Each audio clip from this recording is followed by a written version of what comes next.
Kami nggak perlu FPI, kami nggak perlu Habib. Kami bisa menyelesaikan masalah kami sendiri, saudara. Ini yang sibuk si Rizik. Fitnah sana, fitnah sini, ngajak orang benci sana, ngajak orang benci sini. Kalian nggak bisa lihat hal yang seperti itu. Karena di dalam tubuh kami mengalir darah suci kakek kami Rasulullah. Jadi kalau Habib palsu ketahuan tuh kalau diperiksa. DNA Nabi kemana, DNA-nya kemana ya kawan?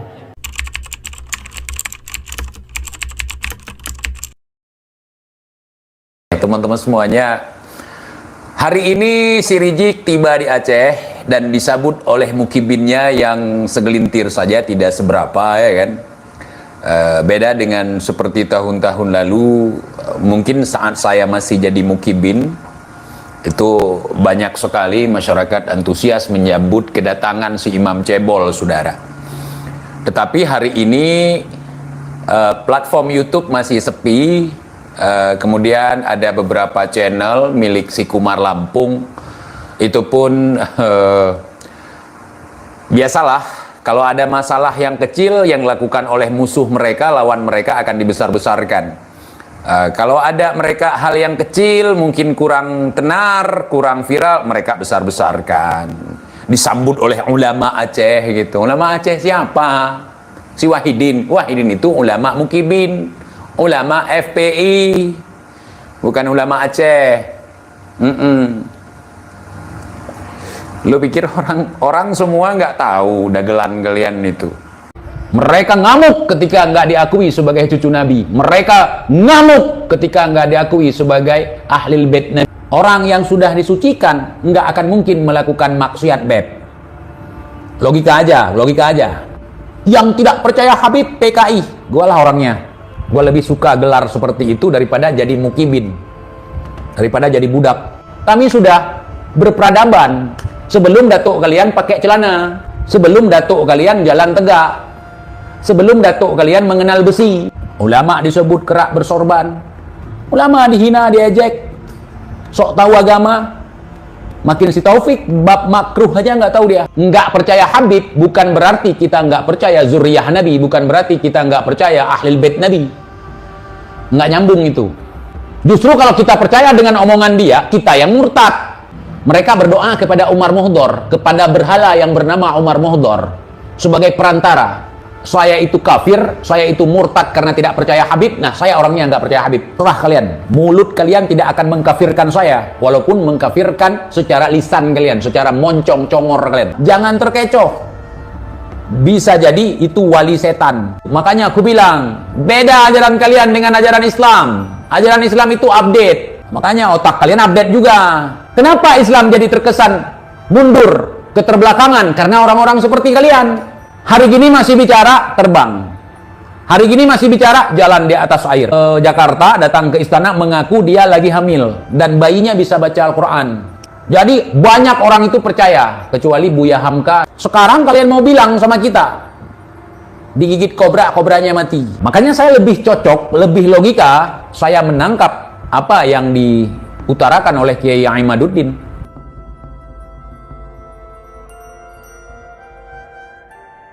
Assalamualaikum warahmatullahi wabarakatuh.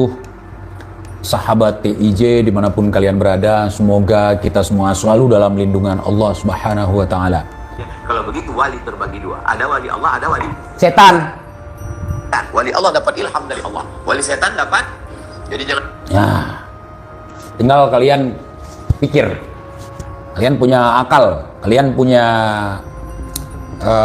guru, kalian punya pedoman. Pedoman gua bukan Habib. Kalau ikut Al-Quran saja, tidak ikut Habib, itu sesat. Gua pilih sesat, tapi sejalan dengan Al-Quran. Ingat kata-kata ketua Robitoh Al-Habib Taufik Asqaf, ngikuti Al-Quran tapi tidak ngikuti Habib, tidak ngikuti Habaib, itu sesat. Orang udah pada cerdas, udah pada pinter gitu. Si Wahidin, si satu lagi siapa namanya, si Muslim At-Tahiri, itu bukan ulama Aceh, saudara. Aduh, gacau-gacau. Itu ulama FPI, ulama Akibin, saudara. Ulama Akibin. Mau marah-marah sendiri, mau ngamuk-ngamuk sendiri silahkan gitu. Mau kowar-kowar silahkan. Cuman yang saya perhatikan di sini adalah antusias dari masyarakat seluruh Indonesia, tidak hanya di Aceh, dalam mendukung dikembalikan 4 pulau yang ada di Aceh Singkil ya, Kabupaten Aceh Singkil. Itu yang saya perhatikan, antusias masyarakat, dukungan masyarakat, bahkan masyarakat Sumut sendiri antusias sekali dalam mendukung untuk dikembalikan pulau milik Aceh, saudara. Dan terima kasih buat sahabat-sahabat TJ semuanya, buat seluruh netizen, buat seluruh masyarakat Indonesia yang telah berpartisipasi dalam mendukung dikembalikannya pulau di Aceh.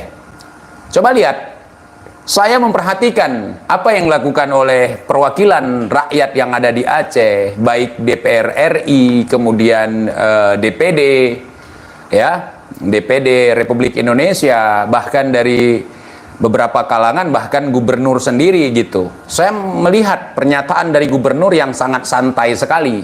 Saya maklumi gubernur kita, gubernur Aceh, mantan Panglima GAM itu, beliau itu sangat mungkin hampir tidak pernah berkoar-koar, hampir ya. Beliau tidak suka berkoar-koar, kemudian beliau sangat berhati-hati dalam berbicara, selain dari memang beliau bukan ahli dalam dunia bacot ya. Beliau hanya mengatakan, kita santai aja, itu pulau milik kita. Santai aja, nggak usah gerasak-gerusuk gitu. Ini yang sibuk si Rizik. Fitnah sana, fitnah sini, ngajak orang benci sana, ngajak orang benci sini. Kalian nggak bisa lihat hal yang seperti itu. Dia yang sibuk. Kalau istilah leluhur kami, kasibuk mabidan ngaureng melahi. Sibuk mabidan atau sibuk dukun beranak daripada yang mau ngelahirin gitu. Biasanya kan yang sibuk yang mau ngelahirin. Aduh sakit, saya kontraksi, kan begitu. Ini kok si Rizik yang paling sibuk gitu. Kemudian kibin-kibinnya, ketika TIJ nggak caci sana, nggak caci sini, tuh TIJ pulau di Aceh udah diambil, ente kok diam aja. Terus gue harus salto gitu, harus guling-guling gitu, harus seperti Rizik sampai muka penyok begitu, fitnah orang, caci maki orang gitu, nggak perlu, saudara.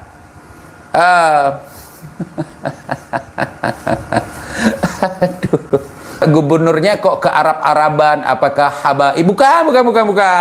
Kalau kalian datang ke Aceh, hampir semua masyarakat Aceh kecuali saya mukanya ke Arab-Araban, ke India-Indiaan. Mungkin di tempat kalian yang begitu kan congornya Habib doang gitu. Ya Kibin ya, mualim itu bukan habaib. Nggak usah kalian jilat-jilat gitu. Jik nggak perlu jilat-jilat, itu bukan keluarga ente. Jadi begitu saudara ya, begitu. Nusa Barong hadir, misalnya kayak keluarga besar TIJ, mukanya kayak gitu, kayak ke Arab-Araban, kayak ke Habib-Habiban gitu. Cuman TIJ aja yang ke Indian ya, apa cuy. Jadi ini bedalah orang perang dengan orang yang ngaku-ngaku orang perang, beda dia. Orang terlatih dengan orang yang terlatah itu beda. Orang yang terlatih dengan orang latah beda. Orang terlatih seperti gubernur kami misalnya. Dulu beliau Kem Tanjura, Tripoli, Libya ya. Latihannya di situ. Jadi latihan perang gitu. Kalau si Rizik latihannya di mana? Perangnya di mana? Tahun berapa? Letting berapa? Jadi beda gitu. Gadang-gadang imam besar umat Islam. Gue umat Islam di Aceh. Gue nggak ngakuin dia imam besar. Apakah gue PKI? Gue kafir gitu. Jadi mungkin bagi teman-teman yang tidak paham, di Aceh itu ada berbagai macam ras. Di sini kita hidup dengan damai. Tidak ada saya ini dari Yaman, saya lebih mulia dari Anda, nggak ada, nggak laku. Jadi di sini ada ras Yamannya, ada ras Indianya, ada ras Arabnya, ada ras Persianya, ada ras Cinanya, ada banyak sekali ras. Bangsa ya multi etnik. Jadi berbagai suku bangsa ada di sini. Bahkan ada ras Portugis. Portugis. Gitu. Kurang lebih seperti itu, saudara. Bukan percampuran zaman sekarang, bukan. Kalau percampuran zaman sekarang itu ada sedikit. Itu percampuran zaman dulu. Rohingya nggak ada, cuman Bangla ada, Bangladesh. Salah satu contohnya ya Kori. Dan itu di Aceh itu nggak dianggap cucu Nabi ataupun tidak digadang-gadangkan cucu Nabi, saudara. Kemudian Bang Rizik ke Aceh ngapain? Kemarin kan katanya mau ngegas soal Mulyono yang ngambil pulau, entah apalah.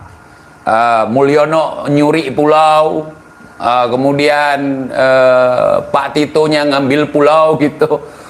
Memang kita tahu, memang iya atas keputusan Mendagri tersebut, akhirnya menimbulkan kisruh di masyarakat gitu. Kami nggak perlu FPI, kami nggak perlu Habib. Kami bisa menyelesaikan masalah kami sendiri, saudara. Kalau Habibnya mau ngedukung masyarakat kami, terima kasih, syukran, jazakumullahu khairan katsiran. Ya, terima kasih banyak. Kalau nggak mau, nggak apa-apa juga. Kami nggak ngaruh. Ada Habib, nggak ada Habib, nggak ngaruh. Habib mendukung atau tidak ngaruh. Oh, begitu, saudara. Yang penting, wakil rakyat mau bekerja dengan optimal. Pemerintah daerah kami mau bekerja secara serius, gitu. Nggak perlu koar-koar pun nggak apa-apa, gitu. Karena ciri khas kita bukan koar-koar. Kalau saya bukan ciri khas Aceh ini koar-koar. Saya ciri khas Hadrami, Petamburan. Saya kan berguru beberapa tahun yang lalu kepada Imamul Cebol. Gitu.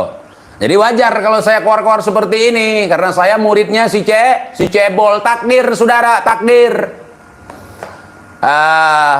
Si Rizik nyampe ke Aceh persis seperti anak haram di hari akhirat. Kalian tahu anak haram di hari akhirat itu istilah kami di Aceh.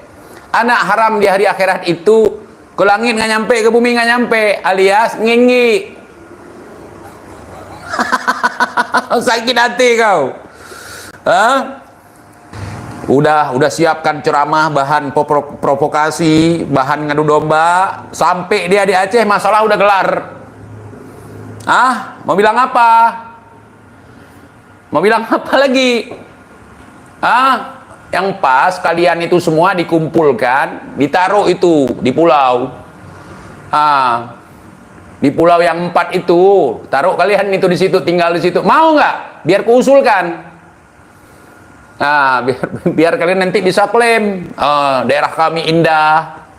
Ini merupakan bentuk dream, saudara. Gimana? Kalau kalian para habaib mau tinggal di pulau itu, karena kan belum ada yang huni gitu. Biar kalian di situ. Karena kalian juga punya garomah datuk kalian. Jadi pulau, ada satu pulau di situ. Kalau pasang, pulaunya tenggelam, hilang. Kalau surut baru nampak lagi pulau. Kan kalian punya ilmu ngapung kayak tai gitu. Mau nggak? Biar kuusulkan kepada mualim. Kalian punya garomah kayak tai gitu, bisa ngampung di air, bisa ngambang di air gitu. Mau nggak? Jawab dong, Kevin. Biar gue buat proposal untuk menampung kalian itu. Kalian punya garoma. Tapi TIJ ini nggak bisa, pulau ini kalau lagi pasang itu bisa tenggelam. Nggak apa-apa, mereka kayak tai ngambang, gue bilang gitu. Bisa nggak kayak gitu? Kalau mau bilang ya, komen ya di bawah ya kalau mau. Bukan pelampung, tai. Taijik. Aduh, kasihan sekali si Taijik. Udah nyiapin ceramah, udah nyiapin bahan, sampai ke sini masalah udah rampung gitu. Provokator dari Kibin mana tadi malam? TIJ, ente orang udah siap perang, ente ngomong. Gua bukan model keluar-keluar seperti itu. Nggak perlu ada Habib-Habib seperti itu yang ngajarin gua soal berperang, nggak perlu. Maka gua milih sesat aja. Sesat di jalan Al-Quran, daripada kelihatan tidak tersesat, kelihatan kita selamat. di jalan Habib. Yang tidak percaya Habib PKI, gue lah orangnya. Gue PKI. Gue lebih suka gelar seperti itu daripada jadi mukibin, daripada jadi budak, daripada jadi donatur, sedangkan gue masih miskin. Yang tidak percaya Habib itu kafir, sudah gue bilang tadi. Yang tidak percaya Habib itu komunis, gue lah orangnya. Yang tidak percaya Habib ateis, gue lah orangnya. Gue ateis yang percaya kepada Allah. Gue ateis yang percaya kepada Nabiullah. Gue ateis yang percaya kepada Rasulullah. Gue ateis yang percaya kepada kitab suci Al-Quran. Gue ateis yang percaya kepada rukun Islam dan rukun iman. Karena omongan mereka semua banyakan dobol, saudara. Gedebrus, dusta. Contoh, di Tarim itu, saudara. Di Tarim itu semua wali. Jadi kalau kita ke pasar, itu yang jualan wali tidak jauh daripada Al-Quran. Mereka baca Al-Quran. Kalau lagi tidak ada pelanggan, mereka baca Al-Quran. Kita lihat pasar di Tarim. Kita punya teman juga di Tarim. Di saat kita berada di dalam zona canggih seperti sekarang, yang mempermudah kita untuk mengakses segala sudut yang ada di bumi ini. Jadi kita pelajari. Betul nggak seperti omongan dia? Betul nggak seperti omongan dia? Makanya ajaran kalian tidak update, Bib. Nah, ajaran itu mungkin 100 tahun yang lalu cocok karena orang nggak bisa mengakses. Benar nggak? Benar nggak? Benar nggak?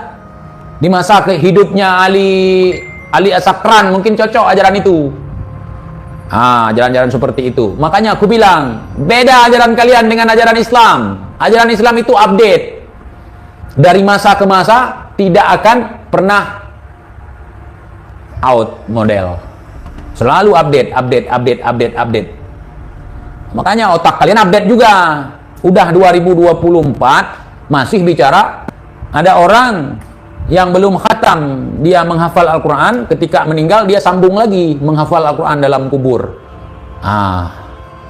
Itu ajaran jahiliyah. Kemudian yang belum ada teknologi seperti sekarang gitu. Sementara kami sudah duluan mendapatkan peradaban itu ya ikhwan.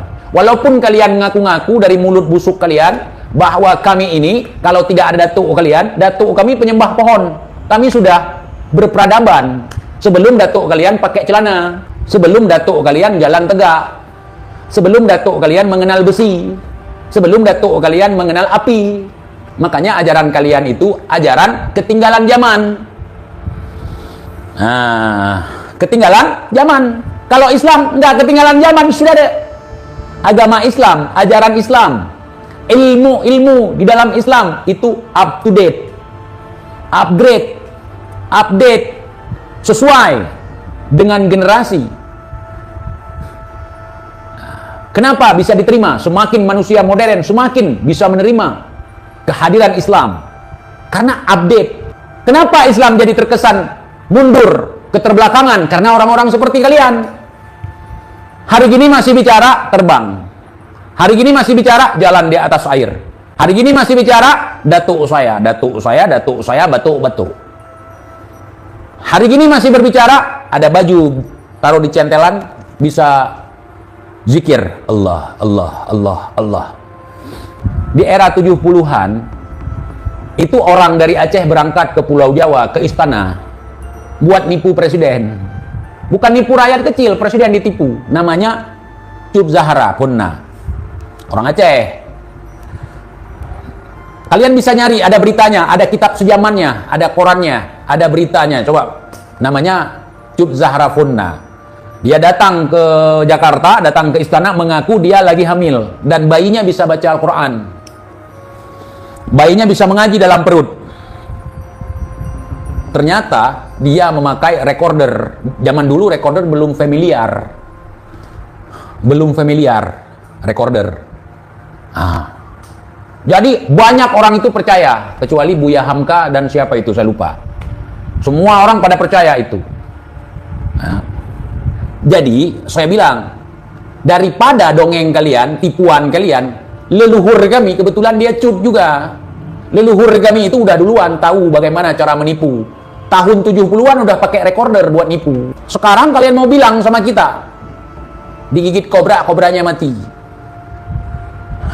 Kenapa saya tahu seperti ini? Karena saya melihat ada juga orang-orang dalam keluarga kami, dalam leluhur kami itu suka hal-hal seperti itu, ngebodohi orang, menipu orang dengan trik. Apapun itu nggak baik menipu orang. Jadi kami sebagai generasinya harus membongkar itu. Kalau ada tipuan, penipuan harus bongkar. Kalau nggak percuma Datuk kami puja seperti itu. Ya, Datuk kami itu bukan umat, bukan rakyat ditipu. Yang ditipu itu Belanda, Portugis, kena prank sama Datuk kami. Ya, bayangkan kecerdasan Datuk kami. Mereka siapkan para tentara, ya, para tentara semua, laskar-laskar mau perang itu. Karena mereka nggak punya meriam, dicat dengan arang. Pas diteropong sama Belanda itu, waduh, mereka banyak sekali, meriam sudah terarah ke kita. Kalau kita masuk, hancur kita. Itu kata Belanda. Padahal bukan meriam itu. Mungkin Belandanya bodoh. Itulah kecerdasan, menipu Belanda, bukan menipu rakyat, menipu umat. Kalau kita bisa menipu umat itu bukan cerdas namanya, bukan ngancam-ngancam rakyat sipil, ngancam-ngancam orang lemah. Itu bukan pejuang, pecundang itu. Kemudian kita ramai-ramai menyerbu orang, datang ke rumah orang dengan cara yang tidak sopan, teriak-teriak, itu penjajah seperti itu. Mana ada cucu Nabi, cucu mulia yang seperti itu. Jadi kalau mau ngaku-ngaku bukti itu. Tapi kan kalau nggak ada bukti ya udah diam aja. Pokoknya kami nggak percaya, udah. Buktinya mana? Sebenarnya mudah saja. Kalian bilang kalau datuk kalian itu mujtahid mutlak, ulama besar, ahli hadis. Seharusnya beliau di masa itu sudah ada yang menceritakan tentang beliau. Di zaman beliau sudah ada pembukuan. Masa beliau yang hidupnya jauh setelah Sayyidina Ali, jauh setelah Sayyidina Hasan Hussein, kenapa justru tentang beliau nggak ada pencatatannya? Sedangkan di masa Sayyidina Hasan Hussein ada catatannya. Kan mustahil itu. Makanya saya lebih cocok, lebih logika, saya menangkap apa yang diutarakan oleh Kiai Imaduddin dan teman-teman. Kalian hanya mengedepankan emosi. Coba kalian renungkan, wahai kibin-kibin. Coba kalau kalian nggak percaya omongan saya, coba kalian tanya sama Habib masalah nasab. Kalian pasti akan dibilang, jangan nonton masalah itu. Udah, jangan nonton situ, nggak usah diikutin, begini begitu. Itu penipu biasa ngomong gitu. Bapaknya maling. Itu ada berita kriminal Pak. Ada maling jemuran. Jangan nonton. Ganti aja channelnya, ganti. Kenapa? Karena dia maling. Supaya nggak ketahuan. Paham? Makanya mukibin dilarang nonton pidato Kiai Imad, ceramah Kiai Imad, pengajian Kiai Imad. Kenapa? Nanti sadar. Kalau orang jujur nggak masalah. Udah, simak apa yang dibahas oleh Kiai Imad. Tonton aja. Gimana? Setelah kamu, kalau orang gini, kalau orang bijak, kalau orang benar, setelah kamu menonton ceramah Kiai Imad, apa yang bisa kamu simpulkan? Betul juga, Bib. Yang diomongkan Kiai, diskusi istilahnya, yang diomongkan oleh Kiai Imad itu ada benarnya juga, Bib. Benarnya di mana? Beliau mengatakan bahwa tidak ada tulisan ataupun kitab sejaman selama 550 tahun. Kemudian tiba-tiba di abad 9-10 Ali As-Sakran menyebutkan tentang keberadaan Al-Imam Ubaidillah. Ini dari mana beliau mendapatkan catatan, beliau mendapatkan nama itu dari mana sebenarnya? Nah, itu yang perlu kita pecahkan. Kalau orang bijak, kira-kira kalau kita berhusnudon, ya, pada hal yang seperti itu, yang tidak ada buktinya, boleh. Kalau saya nggak mau, terus terang, nggak ada alasan. Saya percaya bahwa habaib itu cucu Nabi, bahwa habaib itu zuriyah Nabi, bahwa habaib itu ahlul bait Nabi. Nggak ada alasan saya untuk percaya, bukan untuk menolak. Saya tidak menolak, cuman saya tidak percaya. Tidak menolak. Mereka mau ngaku cucu pesawat tempur, saya nggak peduli. dia mau ngaku apapun. Cuman saya nggak percaya. Terus yang ngatain saya nggak percaya, habaib, terus saya kafir. Bagaimana ceritanya? Jadi bagi saya, setelah saya melihat bagaimana ngamuk-ngamuknya para habaib, bagaimana caci makinya para habaib, bagaimana cara para habaib membantah tesis Kiai Imad, saya menyimpulkan kalau saya nggak percaya sama Habib. Satu pun belum ada Habib yang bantah tesis Kiai Imad dengan ilmiah, dengan ilmu, dengan bijaksana, dengan lemah lembut, dengan keilmuan, dengan dalil. Kiai Imad satu persatu, ini dalilnya, ini dalilnya, ini dalilnya, ini dalilnya. Habib dari dulu banyak ulama yang mengesahkan, banyak ulama yang tidak meragukan nasab kami para habaib. Lah, hari ini entah dari mana ada manusia yang ingin membatalkan meragukan nasab kami, bukan meragukan. Justru Kiai Imad itu mengatakan terputus,